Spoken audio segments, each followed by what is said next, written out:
Ils ont reçu leur premier prix ce mercredi 15 juin 2022 à Brazzaville au cours d'une cérémonie organisée par la directrice de la maison russe Maria Fakhroutdinova. Ce sont les élèves lauréats des compétitions du festival de fin d'année scolaire qui ont bataillé durant 3 jours, notamment du 10 au 12 juin, dans la catégorie danse et chant pour certains et dans la catégorie théâtre et slam pour d'autres. Ainsi, les élèves du lycée technique commercial 1er mai ont remporté le premier prix de la catégorie danse, suivi de l'école catholique Père Michel Gobin. Ceux du lycée Chaminade ont pris le premier prix de la catégorie théâtre, suivi des élèves du lycée de la Réconciliation. Dans la catégorie musique, ce sont les lycéens de Nganga-Édouard qui sont arrivés en tête de liste, suivis des collégiens du CG Piantieté. Le premier prix et le deuxième prix de la catégorie slam sont revenus aux élèves du lycée de Kintélé. Les élèves du lycée de la Réconciliation ont également reçu le prix d'encouragement.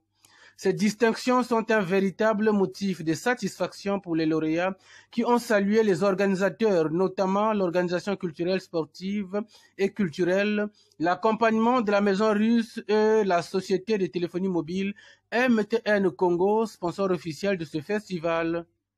Grande joie, je suis très contente, je ne m'attendais pas du tout à ça. Si vous avez eu à voir, j'étais émotionnée et franchement pour moi c'est une grande joie. Je ne m'attendais pas à recevoir ce prix parce qu'il y avait de la concurrence et le fait qu'on m'ait appelé, je me dis que c'est peut-être pour une raison et vraiment je remercie beaucoup ces gens-là qui m'ont choisi parmi les meilleurs. Je suis ému, je ne m'attendais pas à ça en fait. C'est comme ce que j'ai dit, je ne m'attendais pas à ça. Je croyais pas aussi en ce que on faisait en fait. Et madame nous a enlevé la peur et nous a montré que c'est beau ce qu'on fait par rapport au théâtre. Et j'ai aimé. Je remercie beaucoup pour nous avoir mis en première place, d'avoir été l'école d'exception aussi. Pour moi, c'est vraiment une satisfaction parce que au départ, c'était quelque chose qui n'intéressait pas grand monde. Nos parents même ne s'intéressaient pas à cela. Et voir où nous avons pu arriver malgré les contraintes parce qu'il y a eu des problèmes avant que ça puisse réellement se réaliser. Donc voir aujourd'hui que tout cela a porté ses fruits, vraiment, je suis vraiment très honorée et contente de cela.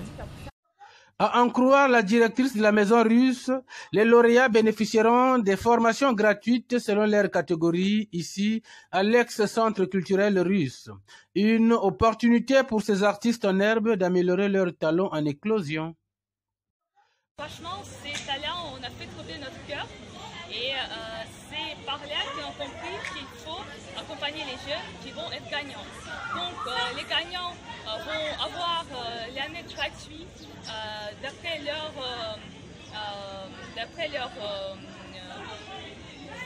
l'art qu'ils ont choisi, par exemple le théâtre ou le slam ou par exemple les danses ou les musiques.